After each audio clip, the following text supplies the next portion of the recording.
July 15th, 2026, 8:47 a.m. local time. An employee at a mid-sized logistics firm in Warsaw opens her inbox. One new email. Sender appears to be her company's IT department. Display name, IT Help Desk. Subject line, urgent. Password reset required. Action within 24 hours. She clicks it. Nothing appears to happen. No attachment, no link, no download. Just a blank email with a single line of malformed HTML. The email loads, renders, and closes. She moves on with her day. The machine is already compromised. This is how it unfolded. The exploit is later named OWAReaper by the security firm Proofpoint. The name sticks.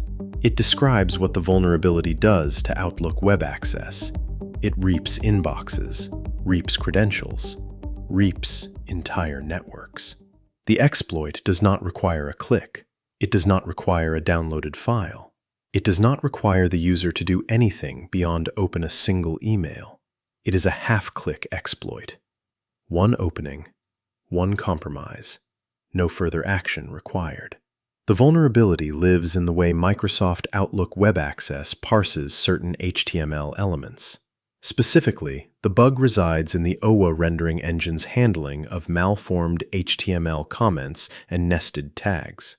A single line of malformed code can trigger a use after free condition in the memory allocation routine. The rendering engine frees a memory buffer, then later attempts to write to it. An attacker can craft the HTML to overwrite that freed memory with a payload. Once overwritten, the payload gains system-level execution. No prompts, no warnings, no logs. The exploit is reliable, silent, and persistent across reboots. Microsoft assigns it CVE-2026-34789, CVSS score of 9.8 out of 10. Critical. Maximum severity. The vulnerability affects every version of Exchange Server from 2019 back to 2016. It also affects Outlook on the web for Office 365, though Microsoft's cloud environment is patched within hours. On-premise customers are the vulnerable majority. The patch is released on July 8, 2026. It arrives 7 days before the Warsaw employee opens her email. 7 days is an eternity. The exploit is weaponized by a Russian state-backed group tracked as ATT&CK. The group has operated since at least 2015. They are also known as Cozy Bear, the same group that breached the Democratic National Committee in 2016, the same group that compromised SolarWinds in 2020. They are patient, methodical, waiting. Their primary objective is intelligence collection, political, economic, military. They do not disrupt. They observe. But they will use the data for leverage. The exploit in the wild is not publicly disclosed until August 4th, 2026. By then, the damage is done. But the timeline is instructive. Microsoft's patch lands July 8th. Proof of concept code circulates in private channels within 48 hours. The first public exploit is released on July 12th by a researcher named Brandon Dixon. He posts a technical breakdown on his GitHub. He includes a working POC that can trigger the memory corruption bug. He warns that the exploit is trivial to adapt for mass targeting. He is right. APT-29 begins scanning for vulnerable Exchange servers on July 13th. They use Shodan. They use custom crawlers. They identify over 250,000 Exchange servers globally that are unpatched and exposed to the internet. They prioritize government networks, defense contractors, energy infrastructure, think tanks, law firms. They begin sending their crafted emails at scale. The attack chain is elegant. One email, one opening, one foothold. The exploit injects a web shell into the Exchange server's file system. The web shell is a small PHP or ASPX script that allows remote command execution. The attacker can now read emails, delete emails, send emails as the victim. access the entire corporate directory, move laterally to domain controllers, extract Active Directory credentials, compromise everything. But the web shell is not the only payload. ATT&CK deploys a second persistence mechanism, a kernel mode rootkit that installs itself into the UEFI firmware of the server's motherboard. The rootkit writes itself to a hidden partition on the system's SPI flash memory. This partition is not accessible to the operating system. It is not wiped by a disk reimage. It survives full operating system reinstallation. It survives credential rotation. Changing all passwords does nothing. It survives disk reimaging. Wiping the drive and reinstalling from a clean image still leaves the rootkit intact.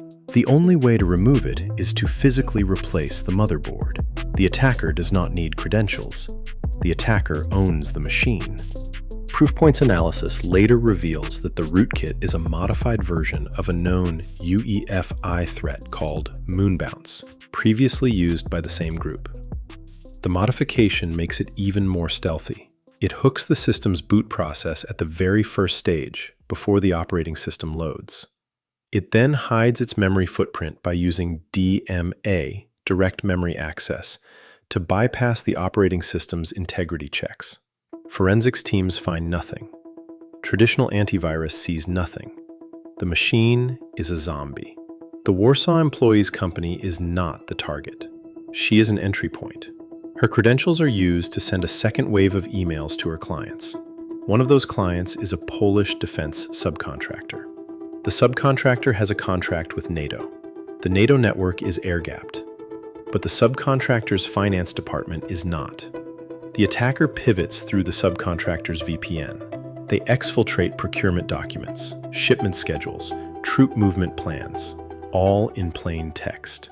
The breach is discovered by an anomaly. One of the subcontractor's finance servers starts generating outbound traffic to an IP in Russia. The traffic is small, a few megabytes per day. Data is compressed, encrypted, stepped over a period of weeks. The log entry is flagged by a junior analyst. He escalates. 2 hours later, the incident response team pulls the server offline. But the damage is already done. When Microsoft releases its post-mortem in September 2026, the numbers are staggering. 1.7 million unique IP addresses are hit by the exploit. 350,000 organizations.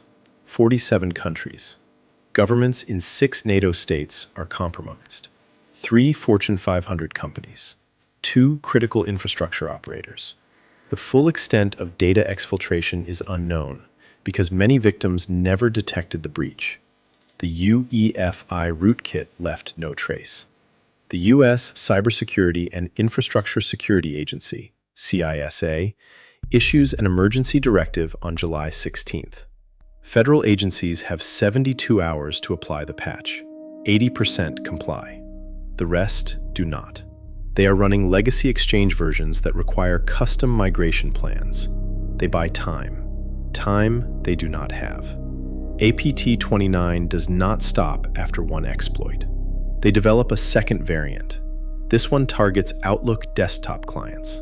The attack surface is broader because the vulnerability also exists in the Outlook desktop rendering engine.